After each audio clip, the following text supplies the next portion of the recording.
The art of breaking started on the streets of the Bronx in the early 70s and helped shape the culture of hip-hop as we know it. It all started with the DJ. The DJs brought the parties. The parties gave people an escape. Once you had a DJ and B-boys in the same room, that's the formula that created hip-hop. Today, we take you back to where it all began, to trace the origins of this mesmerizing art form and how it's become the global sensation it is today.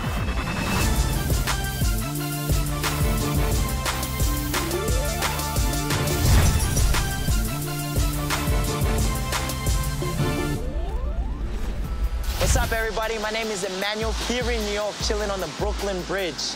Check out the view. I'm here to explore the origins of breaking and how it's become a global art form it is today. And my guide to the scene is the one and only Alien Ness, the president of the mighty Zulu Kings, who are credited for starting the breaking culture. So let's get this block party started, yeah! When you meet someone like Alien Ness, he doesn't come to you, you go to him. So that means I'm headed for the projects in the Bronx.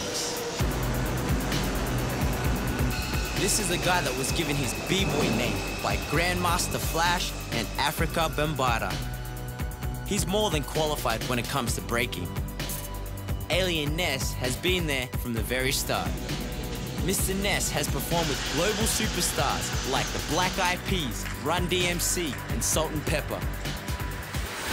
What's up, Ness? What's going on, my brother? Yeah. Welcome to the Bronx. Thanks, man. Just tell us a bit about this place. Well, we are now in Pole Park. Pole Park has a rich history when it comes to hip-hop and dance. So many jams have been held here. Rappers and DJs used to set up right up here in this bandstand. Yes. You know, if you was in the hip-hop scene, if you was a B-boy, a popper, or boogie boy, as we called them back in the days, you had to come to Pole Park, test your skills. I mean, all the biggest names have been through here. Did you say this is your stomping ground? Yeah, I actually grew up on Fordham Road, just 2 blocks from here. And this was the place to be when I was coming up. Every major dancer used to come here. A lot of hip-hop jams was thrown here, famous battles. What was New York like in the 80s? Oh, the 80s was crazy, especially when I was coming in. Every neighborhood, every building had a B-boy, at least one B-boy in it. And it was real territorial. Yeah. Back then, as soon as somebody got on the block, you could tell it was a B-boy.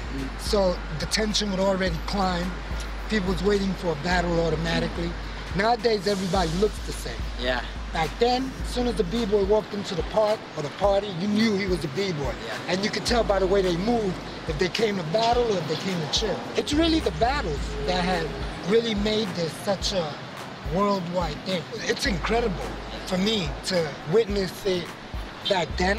Yeah. You know what I mean? Where it was just here, you know, and to see it on a global scale, like these huge competitions, like the BC1, for instance, where guys could really go out there and really prove their worth and be champions in their own right. Alien Ness started taking his craft more seriously in 1983, battling as much as he could from hood to hood.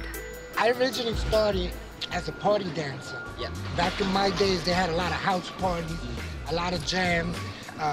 Every record that came out brought a new dance with it. Yeah. So it was just cool back in the days to be able to do all these different dances. As time progressed, I started doing my own thing, and I seasoned myself here in Pole Park. After a while, I started moving out, battling as much as I could, because in my days, you had to battle. So, Zulu Kings, how did that start? Zulu Kings started in 1973. They were the first established B-boy crew ever. Because before that, you didn't have B-boy crews. You had a lot of street gangs.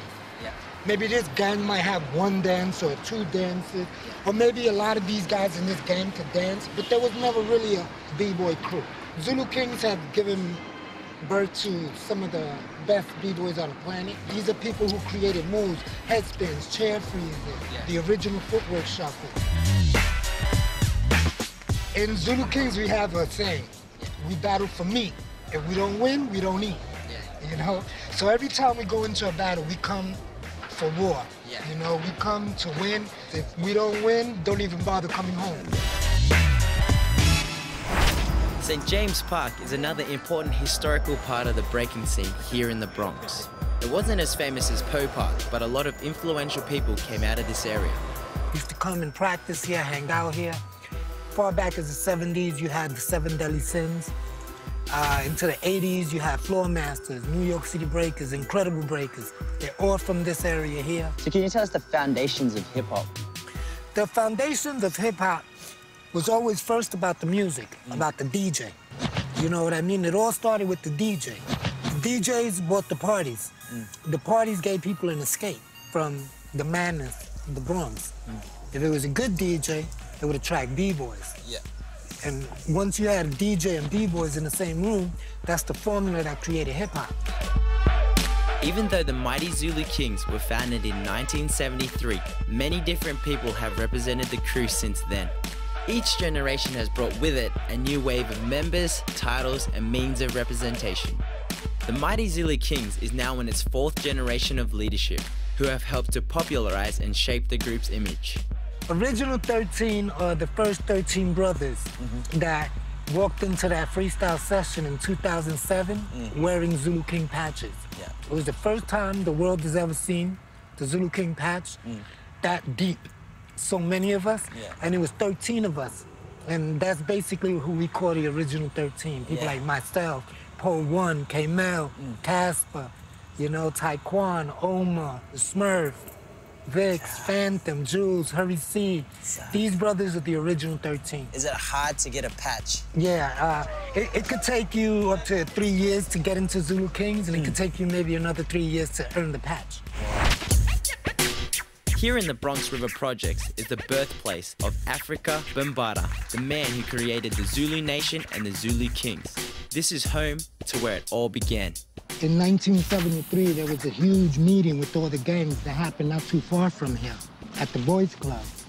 And the meeting was meant to try to stop the madness, the killing amongst all the gangs. Bambaataa was inspired by that. Yeah. And he brought that back to Bronx, that ideology back to Bronx River.